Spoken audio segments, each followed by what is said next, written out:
Hello everybody, welcome back to another video, and in this video I'm showing you how to change blocks below the player in Minecraft Bedrock Edition. So for example, right now all of the sand is changing to glass below my feet. And with the method I'll show you in this video, you can achieve this by transforming any block to any other block. And as I mentioned, this will work on Minecraft Bedrock Edition, so that will be PlayStation, Xbox, Pocket Edition, and also Bedrock Edition for Windows. So if you like Minecraft videos like this one, then please make sure you leave a like and subscribe to the channel for more Minecraft tutorials like this one in the future. But let us just take a look at how this is done. So as you can see, we've left a nice trail here in the sand. But if we walk over to the grass, you can see that nothing changes here.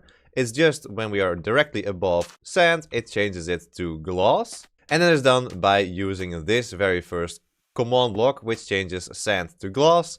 And I'll also have two more examples for later on in this video as well. But let's start over here. So first of all, how do you get a command block? Well, you have to activate cheats in your world. So go into settings, game, and then go down until you see cheats and make sure cheats are activated here. Then once that is done, all you need to do is just type in the /give @p command block like that. And that gives you a command block. I've turned this one off for now, so I'll show you exactly how this works. So just place down the command block wherever you want and then open it up. You don't need to add a hover node here, it is just for the video. Make sure that this block type is set to repeat. And then in the command input here, we can click the plus to have the entire screen. We add in the following, so be execute as @r @s.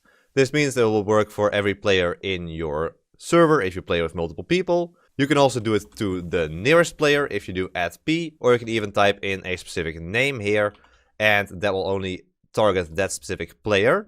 But for now, I'll just do @r. So execute as @r @s. If block, then we add a tilde -1 tilde, and then we add the name of that block. So in this case, it will be sand. So execute as a random player at that specific player. If the block below them is sand, then run setblock, once again tilde -1 tilde, like that, and then the block we want to turn that sand into, and in this case we chose glass.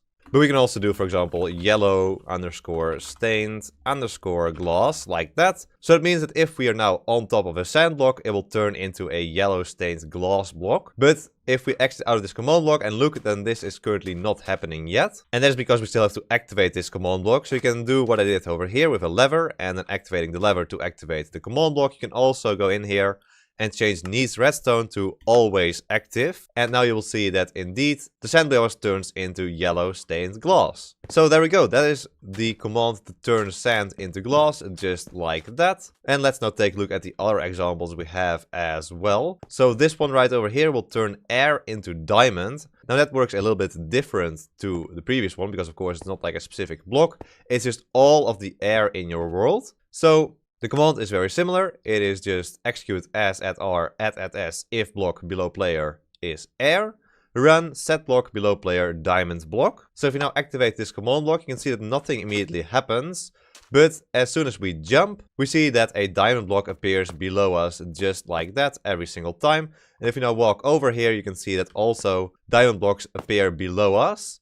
You can even jump like this diagonally, and you will see that diamond blocks keep appearing below our feet. You will notice that this is a little bit laggy, so if we walk, you can see that I do go down a little bit sometimes, but all the diamond blocks do stay at the same level, so it's just a visual glitch here. We can also just keep running and jumping just like that and create an entire trail of diamond blocks here in the air, which looks pretty cool. But yeah, as long as you go a little slower, then you don't fall down too much. But if you start running, then you just keep falling down over and over. You can also still go down, and that is by just breaking the blocks below. You can see you're just breaking down until you're back on the ground, pretty much. There we go, we're back on the ground, and we just have that entire trail of diamond blocks in the air there. So let's turn that one off for now. And then here we have the final example for today's video, and that's turning water into ice. So this is one that maybe doesn't really work that well, because if we now go over into the water, you will see once again that just as we had with the diamond blocks, we keep falling down because of course normally you can fall into water. So it does still work, But sadly, visually, it sometimes just drops you into the water, even though it doesn't really do that. So it can still work quite well, and you can go quite fast in the water, because of course we have the ice. But there we go, we just also fell into the water, so that's also possible. Sometimes it just lags a bit too much, and then that happens. So personally, I do really recommend just changing a full solid block into another full solid block like we had with the sand to glass. But other options are of course also possible. I do recommend you just playing around with this and seeing what you need for your use case. But anyway, there were 3 examples of changing the blocks below the player in Minecraft Bedrock Edition. If you do have any more questions about this video, then please leave them in the comments down below. But anyway, there we go. Hope you all enjoyed this video, and if you did, then please subscribe!